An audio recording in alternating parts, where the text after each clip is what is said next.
She's still in a deep sleep and ayoko namang ma-disturb siya.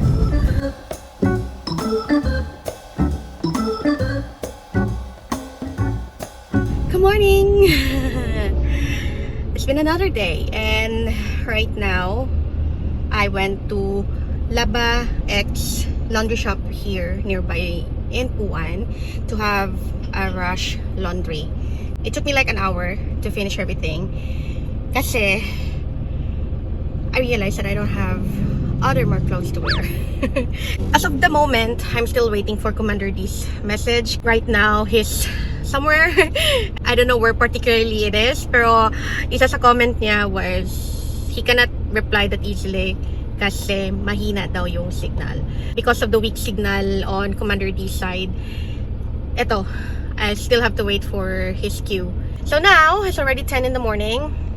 I've already prepared my things in preparation to going to the farm, but I still have to wait for Commander D's cue. Gladly traveling to Agusan now via Laak Road is like 2.5 hours. So if you're driving that fast, kaya nyo talaga 2 hours.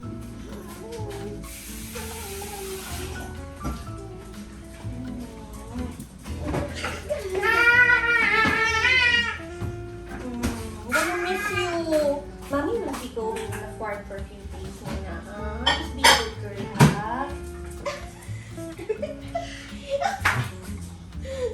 Ano, Jud ka? Just be good lang, ha?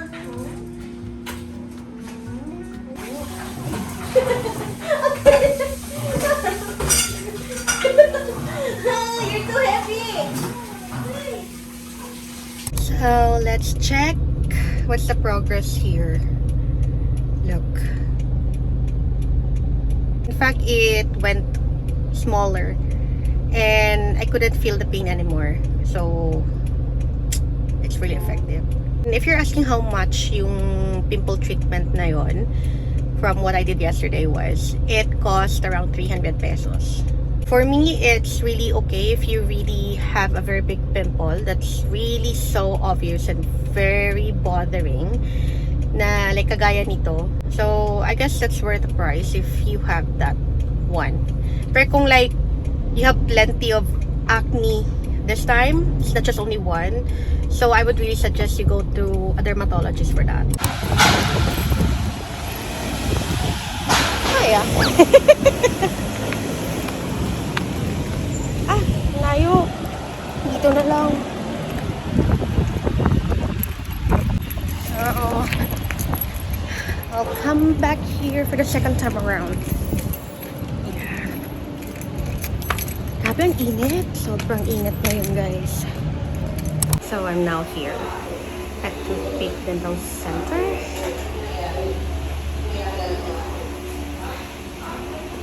Time. Time to adjust my brace and oral cleaning as well.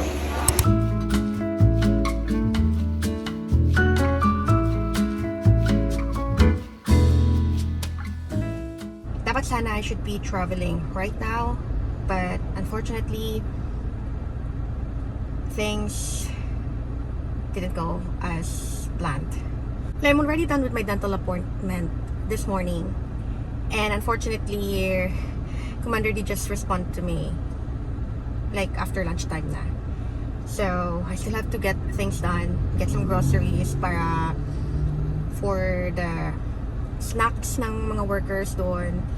And then, I still need to find this, you know, that nylon used for the grass cutter. So, hindi ko mahanap basa-basa dito. And when I asked my brother-in-law, he mentioned na you can get it at the middle of downtown area. So, it's in Uyanguren Street. And at this hour, it's so hard to penetrate there. Aside from the traffic, plus it's so hard to find a parking area there. Kasi si Uyanguren Street is just almost nearby to Chinatown, and it's so hard to find a parking area there except if you go there very early in the morning. Since ang labo na talaga, and I don't want to travel at night because I don't used to drive at night often, except if it's an emergency. I got astigmatism kasi. And if I drive at night, my concern is the lights. And you know, if you're a person who's had a astigmatism, you will feel the feeling of having headaches, especially when there's a light shining opposite to you during at night, pag ikaw nagda-drive. It's kinda painful sa mata, and sometimes you might end up having migraines. So that's my struggle every time I drive at night, and that's why if Commander D is here and we go out to travel at nighttime, he's the one who's driving. Unless na lang talaga if there's an emergency situation or very urgent situations na I have no choice but I'll drive. So now, since there will be a change of plans, I've already got the groceries that I need. In fact, I've already prepped myself, like almost everything except na lang that nylon thing. I need to buy a roll of it. Well, I'm gonna go back home instead. Eating! Wow! What are you eating?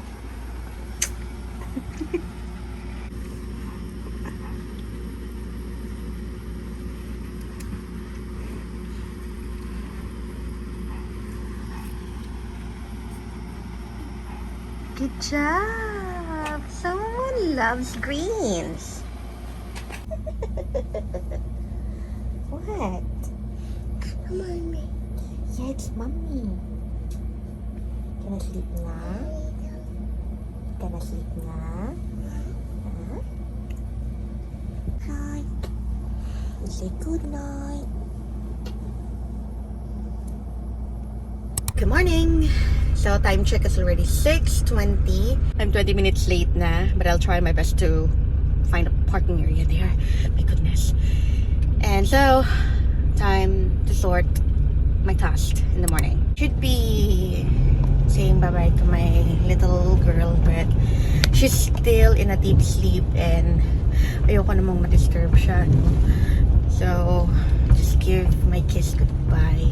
And my god, it's so hard for me to be away from my daughter for a couple of days, but well, gotta have to work kasi Commander D is away and no one will gonna take care of other stuff here while he's away. Ang hirap pala maging nanay, ano? Kasi as much as you wanted to stay with your child, pero wala tayong magawa kasi we still have to work. And if we don't work, we won't be able to give our child a better future. Diba? There! So, I was able to buy those nylons for the grass cutter. So now I'll be going to the bank and then I'll go straight to the farm.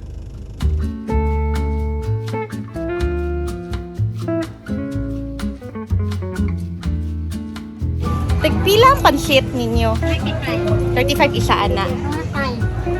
Isa ana. Si daddy niya. Tapos kani tagpila ni? Kanya? Ah.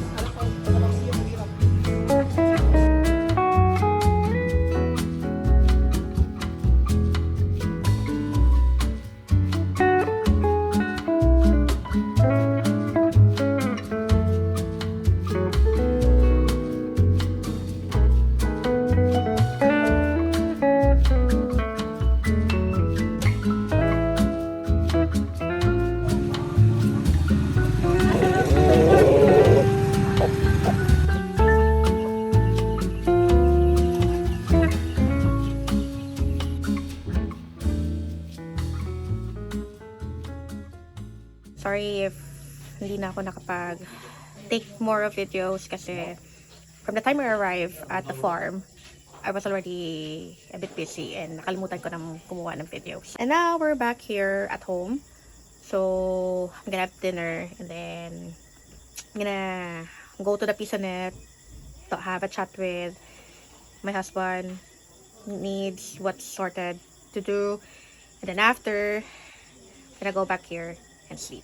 So that's it muna guys, and I'll be making more videos here sa farm since I'll be staying here quite a bit.